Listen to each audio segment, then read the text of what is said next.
Simba Sports Club leo tumeshuhudia wakiwa wanatoa zile tathmini ya uwanja ambao wanapaswa kujenga kama ambavyo tulishuhudia Jelut akiwa anazungumza kwamba wanatakiwa kutengeneza uwanja ambao una uwezo wa kupakia takriban mashabiki 10,000.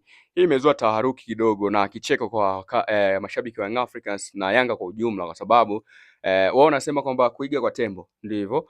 Lakini Young Africans ufafanuzi wa uwanja ulitoka kitambo sana, na wao wapo tayari kwenye mbio, vifunzi vilikuwa vinasogeza mkandarasi. Tunakumbuka ilikuwa ni siku ya kilele cha mwananchi Yanga Day, ambako Engineer Al-Said alikabidhiwa hati ya umiliki wa ardhi kutoka kwa msemaji mkuu wa serikali ya Jamhuri ya Muungano wa Tanzania Bwana Gerson Msigwa, ambayo hilo ilikuwa imetolewa na Rais Mheshimiwa Samia Suluhu Hassan. Young Africans wakamiliki tayari wakawa na ile hati ya umiliki wa ardhi, na tayari zilipigwa kula kumtafuta mzabuni ambaye atahusika kwenye kusimamia ujenzi au kujenga uwanja huu, ambapo jina la Karib GSM ndiye jina ambalo lilipita kwamba huyu ndo atakaye kuwa mzabuni kwenye 100%, yani kwenye 100%.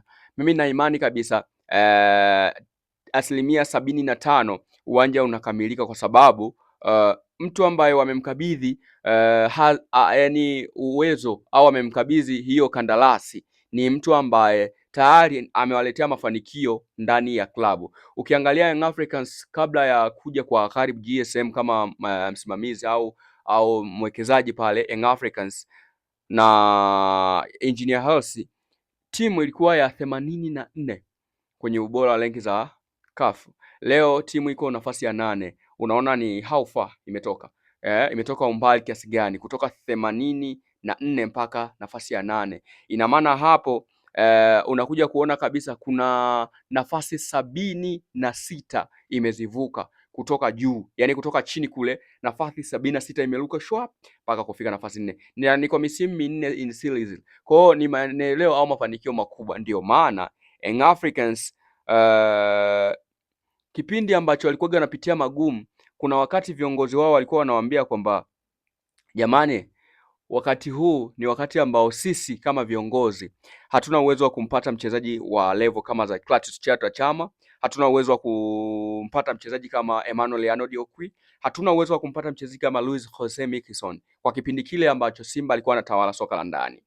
Young Africans viongozi wake walikubali na waliwaaminisha wananchi, kwa maana mashabiki, kwamba haiwezekani kwa wakati tulionao huu wa bakuli, hatuna uwezo wa kumiliki mchezaji expensive. Ndio maana walikuwa wanamsajili Yipe Gisi Nyamie, walimsajili Patrick Sibomana, Sadne Olcom kama mtakuwa mnakumbuka vizuri, walimsajili Papaya Ng'ombe Moringa, walisajili wachezaji kama kama kina Kindoki, magolikipa hao. Wakati huo waziri wa sanaa na utamaduni, waziri wa sanaa, michezo na utamaduni Bwana Mwakyembe aliweza kuwatunuku Young Africans wachezaji wawili at the gift, Faisal Salum Feitoto pamoja na Deus Kaseke, kwamba hawa ndio kidogo waje kuongeza competition kwenye kikosi cha Yanga kikiwa kwenye hali ngumu. Hizo beki ilikuwa ni Patrick Yondan, alikuwa ni Shaibu Ninja, unaona, Abdul Juma Mnyamani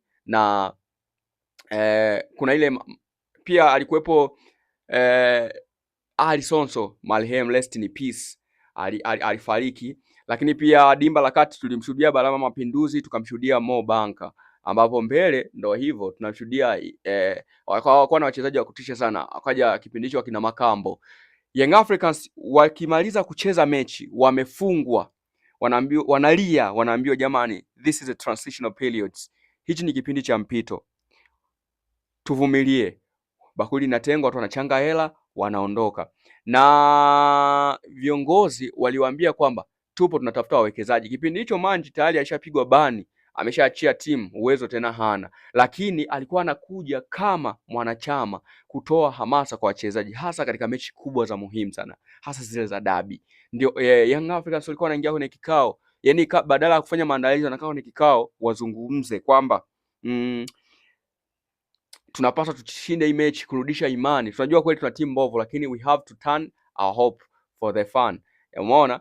Kwa hiyo wakawa wanapambania hilo swala. Of course walifanikiwa mpaka ilipofika msimu 2022, tangu msimu 2018 Simba anachukua ligi kuu. Lakini cha kushangaza ni kwamba kwenye utawala wa Simba ndani ya misimu minne ambayo alichukua ligi kuu 2018 hadi 22, Young Africans alikuwa anachukua FA, Young Africans alikuwa anashinda dabi, Young Africans alikuwa yani so kwamba total dominance. Simba hakuwa total dominance kama Yanga ambazo wamefanya.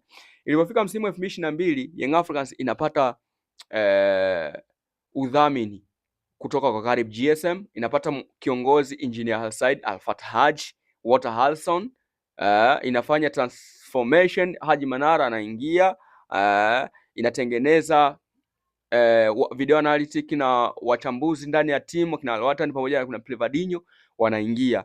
Usajili unafanyika. Nasdin Nabi kocha anachukuliwa goalkeeper Jigi Jiara kutoka Mali, anachukuliwa beki ya kati beki ya kati hapo ilikuwa ni wakati huo Ibrahim Abdullah Baka alikuwa anatoka sabu. Hapo alikuwa ni Mwamnyeto na Dickson Job. Fullback ilikuwa ni Kibwana Shomari, ikumbukwe hivyo, ilikuwa ni Kibwana Shomari ndio anazima kwamba fullback ya kushoto au ukitaka unampeleka hata ya kulia. Lakini wakati huo Young Africans wana Adiuni Saleh kama fullback ya kushoto. Young Africans wakapunguza, wakamchukua Juma Shaban Soda Bemba, huyo ni fullback ya kulia. Wanamchukua Joyce Lomarisa Murutambara namba 3 hiyo. Wanamchukua Yannick Bangala, huyo ni kilaka, anazima kiungo cha chini, kiungo cha juu na anazima beki ya kati Yannick Bangala. Wanamchukua Dr. Khalid Aucho. Unaona formation ya kikosi kinavyozidi kinarudi kwenye turn back, kwenye formula yake. Wakati huo sasa Faisal Salum Fetoto anatoka kuwa kiungo wa chini na wa juu, anakuwa attacking midfielder namba 10. Umeona? Alafu winga Jezid Gapel Moloko, winga nyingine Twisila Kisinda. Alafu wakati huo sasa striker kuna Makambo na Fiston Kalala Mayele.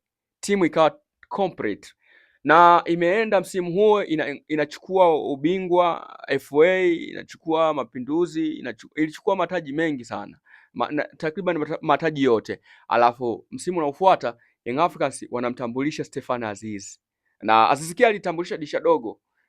Stefan Aziz anakuja kuonesha makali yake kwenye mechi dhidi ya Club African ambayo Young Africans washindwa kuendelea kwenye michuano ya ligi ya mabingwa. Tutakumbuka walitolewa na Al Hilal Omdurman, ambapo Benjamin Mkapa walisale 1-1, kule Omdurman wakatoka 1-0.